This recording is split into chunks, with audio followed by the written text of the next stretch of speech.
नमस्कार दोस्तों, स्वागत है एक बार फिर से आपके अपने YouTube चैनल एमपी ऑफिशियल पर। फ्रेंड्स, आज आपके लिए लेकर आया हूं जीके के 30 महत्वपूर्ण क्वेश्चन जो कि एग्ज़ाम के पॉइंट ऑफ व्यू से बहुत ही इंपॉर्टेंट है दोस्तों। बहुत ही सिलेक्टेड क्वेश्चन है और आपके लिए बहुत ही उपयोगी साबित होंगे। तो चलिए बिना किसी देरी के वीडियो को शुरू करते हैं। दोस्तों, हमारा पहला प्रश्न है, उच्च न्यायालय के न्यायाधीश की सेवानिवृत्ति की आयु क्या होती है? दोस्तों, सही जवाब है 62 वर्ष। उच्च न्यायालय के न्यायाधीश 62 वर्ष की आयु तक उनके पद पर रह सकते हैं। Option C. प्रश्न नंबर 2, केंद्रीय वित्त आयोग की स्थापना कितने वर्ष बाद की जाती है? दोस्तों, सही जवाब है ऑप्शन डी, 5 वर्ष।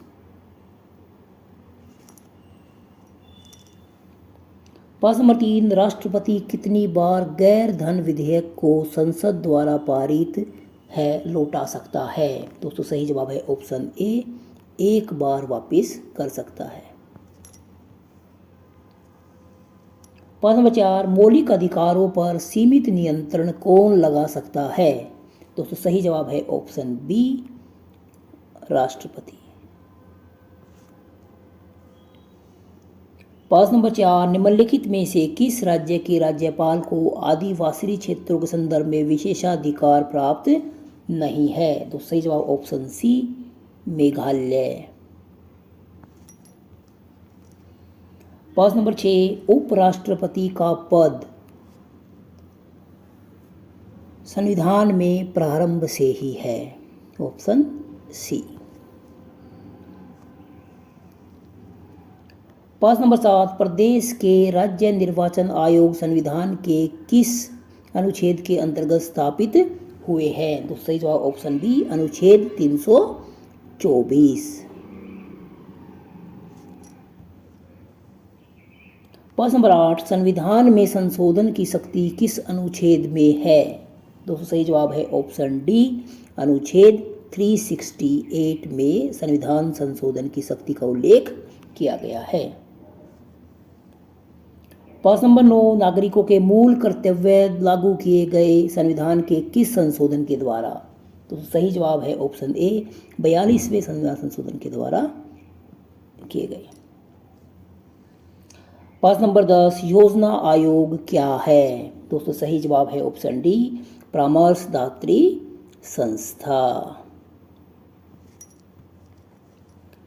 प्रश्न नंबर 11, भारतीय नागरिकों का यह मूल कर्तव्य नहीं है? दोस्तों, संविधान का पालन करना, देश की रक्षा करना, सार्वजनिक संपत्ति की सुरक्षा करना, ये तीनों ही हमारे मूल कर्तव्य है। जबकि देश में स्कूल, कॉलेज और अस्पताल बनाए, ये हमारा मौलिक कर्तव्य नहीं है। इसलिए ऑप्शन डी हमारा सही है। प्रश्न नंबर 12, राज्यसभा के लिए प्रत्येक राज्य के प्रतिनिधियों का निर्वाचन कौन करता है? तो सही जवाब है ऑप्शन ए, विधानसभा के निर्वाचित सदस्य। प्रश्न नंबर 13, यह एक अखिल भारतीय सेवा नहीं है? दोस्तों, आईएएस, आईपीएस और आईएफएस ये तीनों ही अखिल भारतीय सेवाएं हैं, जबकि आईएसआई नहीं है। ऑप्शन बी हमारा राइट आंसर है। प्रश्न नंबर 14, भारत के उपराष्ट्रपति को निर्वाचित करते हैं? दोस्तों, सही जवाब है ऑप्शन बी, लोकसभा एवं राज्यसभा के सदस्य। Option B. प्रश्न नंबर 15, निम्नलिखित में से कौन सा केंद्र सरकार का कर नहीं है? दोस्तों, भूमि राजस्व जो है वो केंद्र सरकार का कर नहीं है। Option D. प्रश्न नंबर 16, राष्ट्रीय विकास परिषद का अध्यक्ष कौन होता है? दोस्तों, बहुत ही इंपॉर्टेंट क्वेश्चन है जिसकी जानकारी होनी चाहिए। तो दोस्तों, इसका सही जवाब है, भारत का प्रधानमंत्री जो है वो राष्ट्रीय विकास परिषद का अध्यक्ष होता है। Option B. चलिए आगे बढ़ते हैं। प्रश्न नंबर 17, 6 से 14 वर्ष की आयु के बच्चों को निःशुल्क एवं अनिवार्य शिक्षा संविधान के 86वें संशोधन द्वारा किसके अंतर्गत किया गया? दोस्तों, सही जवाब है ऑप्शन ए, मौलिक अधिकार। ये हमारा मौलिक अधिकार है।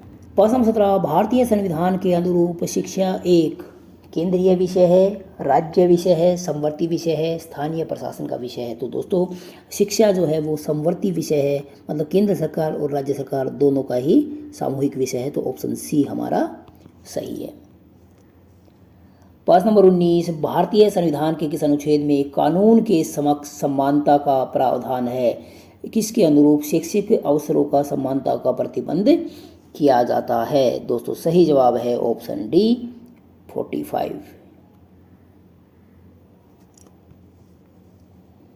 प्रश्न नंबर 20, संविधान में वर्णित मौलिक अधिकारों में से कुछ में से सशस्त्र बलों के सदस्यों को वंचित करने के संबंध में निम्नलिखित में कौन सा निर्णय ले सकता है? दोस्तों सही जवाब है ऑप्शन ए, संसद इस पर निर्णय ले सकती है, ऑप्शन ए। प्रश्न नंबर 21, बजट की प्रमुख अवस्थाएं है? दोस्तों सही जवाब है ऑप्शन डी, उपयुक्त सभी। बजट निर्माण, बजट पर व्यवस्थापिका की वित्त स्वीकृति और बजट का कार्यान्वयन करना, ये सारी अवस्थाएं हैं। तो ऑप्शन डी हमारा सही है। प्रश्न नंबर 22, राष्ट्रीय शिक्षा नीति 1986 का पुनर्वलोकन किया था? दोस्तों सही जवाब है ऑप्शन बी, रामामूर्ति समिति ने। राष्ट्रीय शिक्षा नीति 1986 का पुनर्वलोकन रामामूर्ति समिति ने किया था, ऑप्शन बी। प्रश्न नंबर 23, जम्मू कश्मीर राज्य का संविधान बनाया? दोस्तों सही जवाब है ऑप्शन बी, राज्य द्वारा स्थापित संविधान सभा ने बनाया था। प्रश्न नंबर 24, भारतीय संविधान के प्रारंभ के समय सिक्किम की क्या स्थिति थी? दोस्तों सही जवाब है ऑप्शन सी, एक स्वतंत्र राज्य। प्रश्न नंबर 25, अस्पृश्यता का उन्मूलन, छूत का उन्मूलन किस अधिकार के अंतर्गत आता है? दूसरे जवाब ऑप्शन बी, समता का अधिकार, ऑप्शन बी। अगला प्रश्न हमारा, राज्य लोक सेवा आयोग के अध्यक्ष कितने वर्ष के लिए अपना कार्यभार संभालते हैं? दोबारा सुनिएगा, राज्य लोक सेवा आयोग के अध्यक्ष कितने वर्ष के लिए अपना कार्यभार संभालते हैं? दोस्तों सही जवाब है ऑप्शन सी, 6 वर्ष अथवा 62 वर्ष की आयु तक जो भी पहले हो उनका कार्यकाल रहता है। प्रश्न नंबर 27, अनुच्छेद 356 के अंतर्गत एक राज्य में संवैधानिक तंत्र के विफल हो जाने के कारण उत्पन्न आपातकाल की उद्घोषणा करने के लिए संसद के दोनों सदनों का कितने समय के अंदर अनुमोदन होना चाहिए? तो दोस्तों सही जवाब है ऑप्शन सी, 2 महीने के अंदर जो है उसके अंदर अनुमोदन होना चाहिए। प्रश्न नंबर 28, संविधान के किस अनुच्छेद के अंतर्गत भारत के उप प्रधानमंत्री का पद आता है? दोस्तों इसके बारे में बता दूं मैं कि भारत का उप प्रधानमंत्री की नियुक्ति जो है वो भारत के राष्ट्रपति के द्वारा की जाती है और किसी अनुच्छेद के अंदर उसका प्रावधान नहीं दिया गया है, इसलिए ऑप्शन बी हमारा जो है वो सही है। प्रश्न 29, भारतीय संसद ने राज्य के पुनः संगठन अधिनियम को कब पारित किया? तो सही जवाब है ऑप्शन ए, 1956 में। दोस्तों हमारा 30वां एवं अंतिम प्रश्न, निम्नलिखित में से किसे महाभियोग के द्वारा हटाया जा सकता है? दोस्तों सही जवाब है ऑप्शन ए, महालेखा परीक्षक को महाभियोग के द्वारा हटाया जा सकता है। तो दोस्तों ये थे आज के महत्वपूर्ण प्रश्न। वीडियो अच्छी लगी है तो वीडियो को लाइक कीजिए, शेयर कीजिए और चैनल को सब्सक्राइब कीजिए। धन्यवाद।